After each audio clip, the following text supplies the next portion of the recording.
নমস্কার বন্ধুরা, নলেজ কাল্টিভেটারে স্বাগত। আমি সুদীপ ঘোষ, শুরু করেছি ক্লাস যেখানে পড়ার সাথে হাসি ফ্রি। আজকেও একটা গুরুত্বপূর্ণ টপিক নিয়ে আলোচনা করব। আমরা জানি আমরা করোনার মতো একটা কালো সময় আমরা পার করে এসেছি। করোনা মহামারীর কালো সময় আজও আমাদের চোখের মধ্যে কিন্তু ভাসছে। সেই কালো দিন ছবির মতো আমাদের সামনে আজও ভাসছে।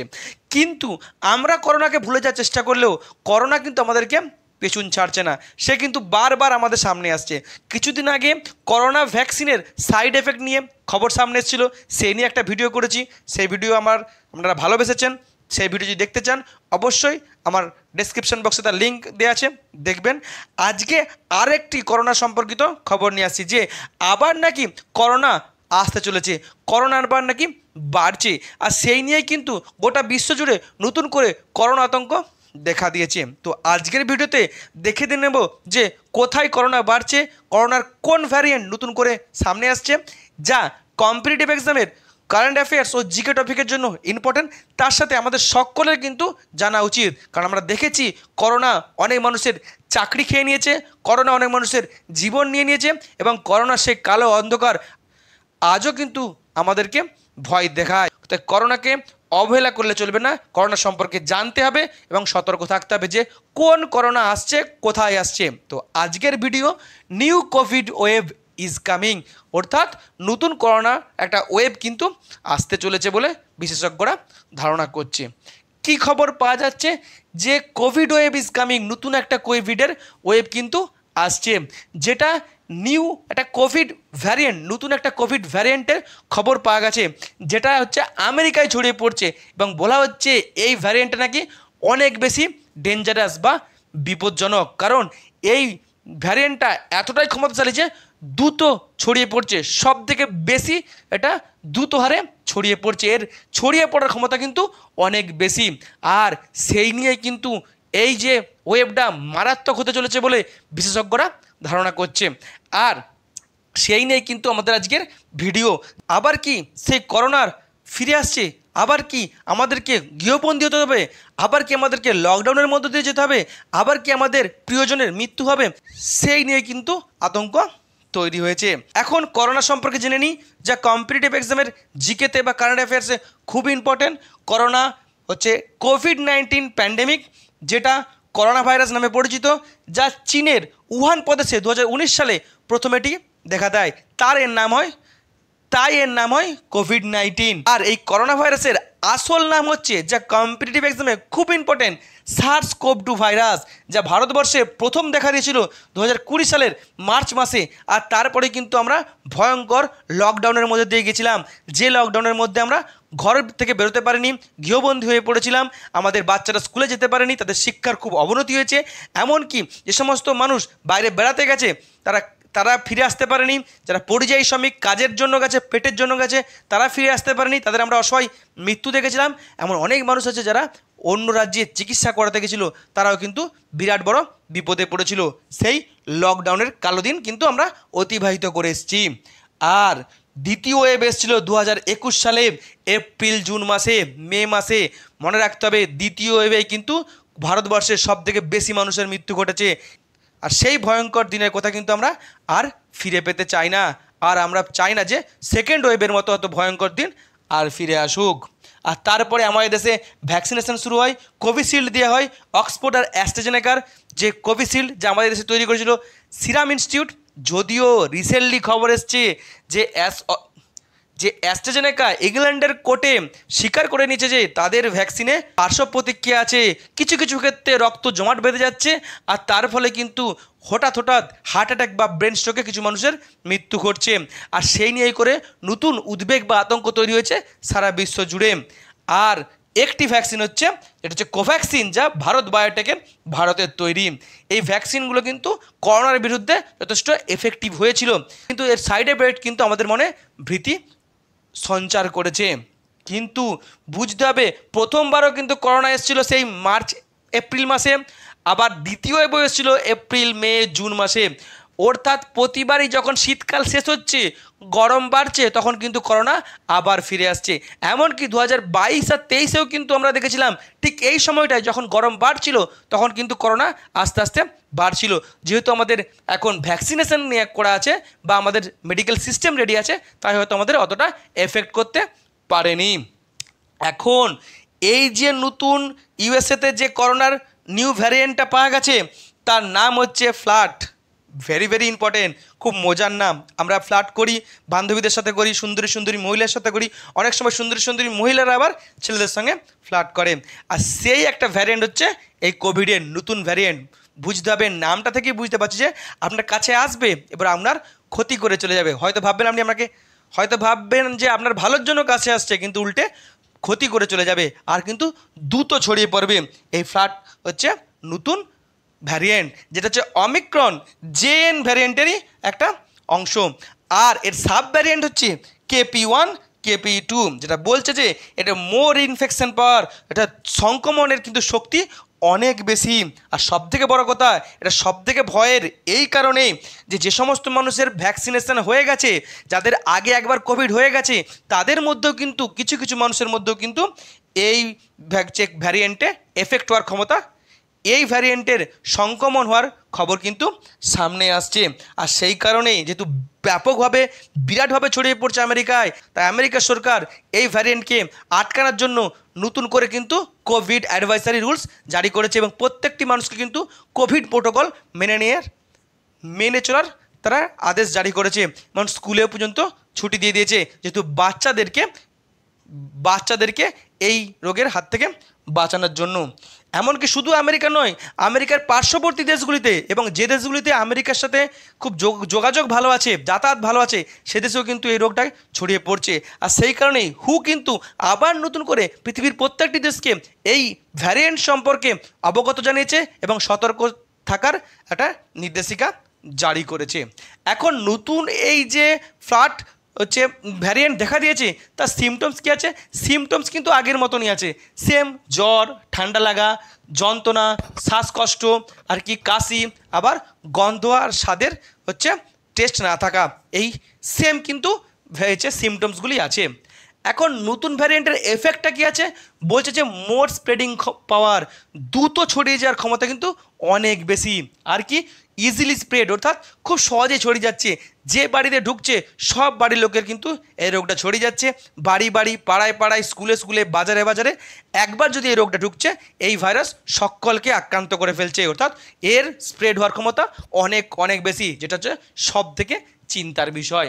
আর কি যারা অলরেডি ভ্যাকসিন নিয়েছে তাদের মধ্যে কিন্তু ছড়াচ্ছে, কিন্তু কম ছড়াচ্ছে, আর এর ডেথ রেট কিন্তু অনেকটা কম। আমরা জানি যে রোগটা সবথেকে বেশি ছড়াবে তার কিন্তু মৃত্যু হার কম হবে। আর এমনিতেই মৃত্যু হার কম হবে, কারণ এখন ভ্যাকসিন নিয়ে আছে, মানুষ খুব সতর্ক এবং স্বাস্থ্য ব্যবস্থায় এর একটা সঠিক চিকিৎসাও কিন্তু আমরা এই মুহূর্তে পেয়েছি। তবে এই যে দ্রুত হারে ছড়াচ্ছে, ব্যাপক ছড়াচ্ছে, সেখানে কিন্তু হসপিটালাইজ হওয়ার সংখ্যা কিন্তু কম, অর্থাৎ বাড়িতে থেকেই কিন্তু অনেকে সহজে ভালো হয়ে যাচ্ছে। আর যারা হসপিটালাইজ হচ্ছে তারা কিন্তু বেশিরভাগটাই রিকভারি করছে বা সুস্থ হয়ে বাড়ি ফিরছে। কিন্তু এই ভ্যারিয়েন্টের সবথেকে বিপজ্জনক ব্যাপার হচ্ছে যে এটা সবথেকে বেশি ছড়াচ্ছে কাদের মধ্যে দিয়ে? শিশুদের মধ্যে আর হচ্ছে বৃদ্ধ মানুষের মধ্যে, যেটা আমাদের কাছে খুব ভয়ঙ্কর। কারণ আমরা জানি শিশুরা আর বৃদ্ধরা যদি আক্রান্ত হয়ে পড়ে তাহলে কিন্তু তারা খুব অসহায় হয়ে পড়ে, গোটা ফ্যামিলি অসহায় হয়ে পড়ে এবং তাদের ক্ষেত্রে চিকিৎসা দেওয়াটাও কিন্তু একটু খুব কঠিন হয়ে যায়। আর এই যে এই ভ্যারিয়েন্টে যে কটা মানুষের মৃত্যু করছে তারা হচ্ছে তাদের শরীরে কিন্তু কোমরবিডিটি আছে, অর্থাৎ আগের থেকে কোনো না কোনো ভয়ঙ্কর বা ক্রনিক ডিজিজ আছে। হতে পারে তারা ডায়াবেটিস আছে, হাই ব্লাড প্রেশার আছে, কিডনির প্রবলেম আছে, হার্টের প্রবলেম আছে, লাংসের প্রবলেম আছে, লিভারের প্রবলেম আছে ইত্যাদি। যে সমস্ত ক্রনিক যাদের ডিজিজ আছে তারাই কিন্তু এই রোগে আক্রান্ত, তারা কিন্তু মারা যাচ্ছে। মৃত্যু কিন্তু এই কোমরবিডিটি পার্সনদেরই হচ্ছে। তাহলে এই যে ভ্যারিয়েন্টটা কোভিডের, তার থেকে রক্ষা পেতে আমাদেরকে কী করতে হবে? মেনলি করোনার যে সমস্ত মূল যেটা হাতিয়ার সেটা হচ্ছে মাস্ক, স্যানিটাইজার, সোশ্যাল ডিস্টেন্সিং, এগুলো আমাদেরকে ব্যবহার করতে হবে। আমরা হয়তো ভুলে গেছি, একটা সময় বিরাট করেছিলাম, অনেকেই এটাকে এখনও ব্যবহার করছে, কিন্তু আমাদেরকে আবার নতুন করে এটাকে শুরু করতে হবে। আমরা জানি যদি আমাদের করোনা নাও আসে তাহলে কিন্তু এই তিনটে জিনিস মেনলি মাস্ক আর স্যানিটাইজার অনেক রোগের থেকে কিন্তু আমাদেরকে সুস্থ রাখে। আর কি ডক্টর সঙ্গে কনসাল্ট করতে হবে যদি কেউ আক্রান্ত হয়ে পড়ে বা আতঙ্ক দেখা দেয়, অবশ্যই ডাক্তারের পরামর্শ নিতে হবে। নেক্সট কি গেট বুস্টার ডোজ, ভ্যাকসিন যাতে নিয়েছে তাদের কিন্তু এই রোগে আক্রান্ত সংখ্যা কম, তাহলে অবশ্যই করোনা ভ্যাকসিনের বুস্টার ডোজ নিতে পারে। কিন্তু মনে রাখতে হবে করোনা ভ্যাকসিনের এখন কিন্তু সাইড এফেক্টের খবর এসছে, মানুষ কিন্তু উদ্বেগে আছে, আতঙ্কে আছে। তাই যদি কেউ বুস্টার ডোজ নেয় তাই কিন্তু নিজের দায়িত্বে নিতে হবে, কারণ এর সাইড এফেক্ট আছে। আশা করি আর কেউ কিন্তু যে এই ভ্যাকসিনের বুস্টার ডোজ নিতে যাবে না, যেহেতু সাইড এফেক্টে প্রচুর মানুষের কিন্তু মৃত্যু ঘটছে। আর কি ন্যাচারালি আপগ্রেড ইমিউনিটি, আমরা জানি যার শরীরে ইমিউনিটি পাওয়ার যত বেশি আছে সে তত কিন্তু রোগ প্রতিরোধ ক্ষমতা তার বেশি, তাদের ভাইরাস ব্যাকটেরিয়াকে তারা আক্রমণকে আটকাতে পারবে। তাই ন্যাচারালি ইমিউনিটিকে আপগ্রেড করতে হবে, যে শাক সবজি ফলমূল খেয়ে, প্রোটিন জাতীয় খাবার খেয়ে, নিম পাতা, ডাঁটা, তুলসী পাতা, আদার যে সমস্ত ভেষজ উদ্ভিদগুলি আছে যেগুলো আমরা খেলে আমাদের শরীরে ইমিউনিটি বাড়ে, সেগুলো কিন্তু আমাদেরকে খেতে হবে। আর কি বলেছি যে এই ভাইরাসের বা এই ভ্যারিয়েন্টের সব থেকে খারাপ দিক হচ্ছে এরা শিশু আর হচ্ছে বৃদ্ধ মানুষরা ব্যাপকভাবে আক্রান্ত হয়ে পড়ছে। তাই শিশু আর বৃদ্ধ মানুষদেরকে অবশ্যই স্পেশাল কেয়ারে রাখতে হবে, কারণ তারা কিন্তু অসহায়, আর তারা আক্রান্ত হয়ে গেলে কিন্তু আমরাও খুব অসহায় হয়ে পড়ি। আর কি যে কটা মৃত্যু ঘটছে এই ভ্যারিয়েন্টের জন্য, মেনলি যাদের হচ্ছে কোমরবিডিটি আছে বা হচ্ছে ক্রনিক ডিজিজ আছে, তাই যাদের কোমরবিডিটি আছে তারা অবশ্যই আগের থেকে নির্দিষ্ট রোগের ডাক্তারের সঙ্গে পরামর্শ করুন এবং আগের থেকে ঠিকঠাক ওষুধ খান, কারণ এখানে কিন্তু তাদের জন্য কিন্তু এই ভাইরাসটা বা এই ভ্যারিয়েন্টটা সব থেকে ভয়ঙ্কর রূপ ধারণ করছে। যদি কোনো ব্যক্তির সংক্রমণ হওয়ার ক্ষমতা আসে, খবর আসে, অবশ্যই তাকে কোয়ারেন্টাইন করতে হবে, তাকে অন্যদের থেকে আলাদা করতে হবে, তবে কিন্তু তার সংক্রমণ আমরা আটকাতে পারবো, নাহলে কিন্তু সকলের মধ্যে ছড়িয়ে যাবে। এখন এই যে আমেরিকাতে নতুন করে করোনা ভাইরাস বাড়ছে বা ব্যাপকভাবে ছড়াচ্ছে, তাহলে আমাদের সরকারের করা কী উচিত? সরকারের কিন্তু এই খবরের উপরে নজর রাখা উচিত এবং অবহেলা করলে চলবে না। আমরা জানি 2019-এর শেষের দিকে বা 2020-র প্রথমে যে হু কিন্তু করোনা নিয়ে কিন্তু অ্যাডভাইজারি জারি করেছিল, এমনকি চীনে যখন হাজার হাজার মানুষ আক্রান্ত হচ্ছিল তখন কিন্তু আমাদের দেশের সরকার কিন্তু মাথা ঘামায়নি। আমাদের দেশের সরকার যে বড় বড় অনুষ্ঠান করেছে, ট্রাম্পকে নিয়ে এসে আহমেদাবাদে বড় বড় অনুষ্ঠান করেছে, ধর্মীয় অনুষ্ঠান করেছে, তো এগুলোকে আগের থেকে বন্ধ করা উচিত। সেরকমই সরকারকে কিন্তু আগের থেকে নজর রাখতে হবে, অবহেলা করালে চলবে না এবং যথেষ্ট পজিটিভ স্টেপ নিতে হবে এটাকে আটকানোর জন্য। কিন্তু কারণ মাথায় রাখতে হবে হয়তো মৃত্যু হার কম, কিন্তু যদি সারা দেশে যদি ছড়িয়ে যায় পুরো দেশটা স্তব্ধ হয়ে যাবে, অফিসে কাজ বন্ধ হয়ে যাবে, কোনো জায়গায় কোনো কাজ সঠিকভাবে হবে না, কারণ সবাই যদি ঘরবন্দি হয়ে যায়। তাই সরকারকে কিন্তু আগের থেকে নজর রাখতে হবে। যদিও এই মুহূর্তে ভারতবর্ষে এখন নির্বাচন চলছে, তবুও এই বিষয়টাকে কিন্তু একটু নজরে রাখতে হবে। আর সব থেকে এই মুহূর্তে সরকারের যেটা অবশ্যই করা উচিত, যে সমস্ত মানুষ এখন ইউএসএ থেকে ফিরছে বা আমেরিকা থেকে ফিরছে তাদেরকে বিমানবন্দরে তাদের টেস্ট করা উচিত, আর তাদেরকে কি করতে হবে, যে কোয়ারেন্টাইনে রাখা উচিত, যে আলাদা রাখা উচিত, তবে কিন্তু তাদের থেকে অন্য মানুষের কিন্তু ছড়াবে না। আমরা জানি এই সমস্ত রোগ কিন্তু গরিব মানুষের দ্বারা ছড়ায় না, আসে বড় লোকদের দ্বারা, যারা বিদেশে আছে। বিদেশ থেকে এই রোগে কিন্তু আসে আমাদের দেশে, আর আমাদের দেশের গরিব মানুষের ক্ষতি করে। তাই এই সমস্ত বিদেশি লোকেদেরকে কিন্তু অবশ্যই আটকাতে হবে এবং তাদেরকে কোয়ারেন্টাইন করতে হবে এবং টেস্টের সংখ্যা কিন্তু বাড়াতে হবে। আর কি যেহেতু বলা হচ্ছে যে এই রোগটা ব্যাপকভাবে ছড়াচ্ছে, তাই অবশ্যই এখন থেকে আমাদের হেলথ সিস্টেমকে কিন্তু রেডি রাখতে হবে। আমরা দেখেছিলাম যে আমাদের দুর্বল হেলথ সিস্টেমের জন্য কিন্তু অনেক মানুষের মৃত্যু ঘটেছিল। তাই সরকারকে এখন থেকেই এই মেডিসিন হেলথ সিস্টেমকে স্ট্রং করতে হবে। Medicine, doctor, nurse, PPE kit, oxygen, nebuliser, ventilator ইত্যাদি রেডি রাখতে হবে। তার সাথে যারা এফেক্টেড হয়েছে তাদেরকে আলাদা করার জন্য সেফ হোম আর হচ্ছে কিছু কোয়ারেন্টাইন সেন্টার রেডি রাখতে হবে।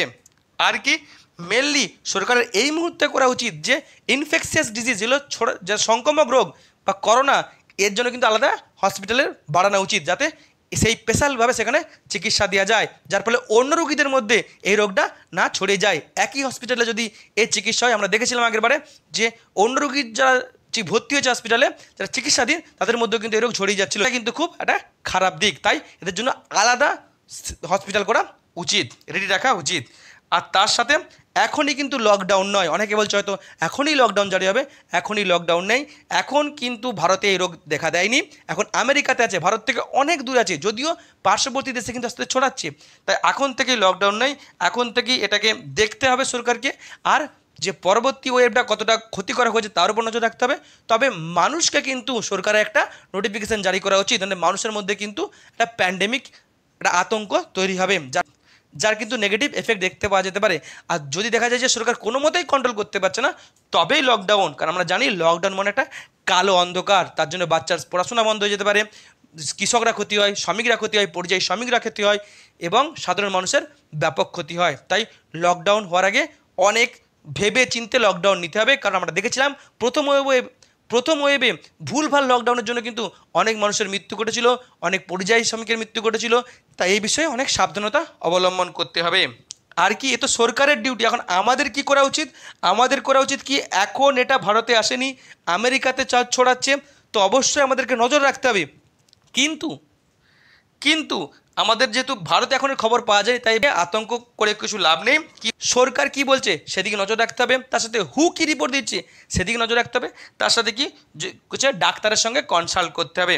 তার সাথে কোভিড যে সমস্ত প্রোটোকলগুলি আছে, মাস্ক, স্যানিটাইজার, এগুলো অবশ্যই আমাদের মেনটেন করতে হবে।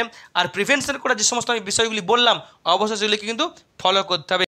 তাই অযথা আতঙ্ক করে কিছু লাভ নেই, নিজেরা সুস্থ থাকুন এবং অন্যকে সুস্থতা রাখুন। এই হলো আজকের ভিডিও। এই ভিডিও সম্পর্কে আপনার মতামত কি অবশ্যই জানাবেন। আপনারা সকলে সুস্থ থাকুন এবং অন্যকে সুস্থ রাখুন। ভিডিওটি এখানে শেষ হলো। ভিডিওটি যদি ভালো লাগে অবশ্যই লাইক, কমেন্ট, শেয়ার এবং চ্যানেলটি সাবস্ক্রাইব করতে ভুলবেন না। আবার দেখা হবে নতুন একটি ভিডিওতে। ততক্ষণ পড়তে থাকো, হাসতে থাকো।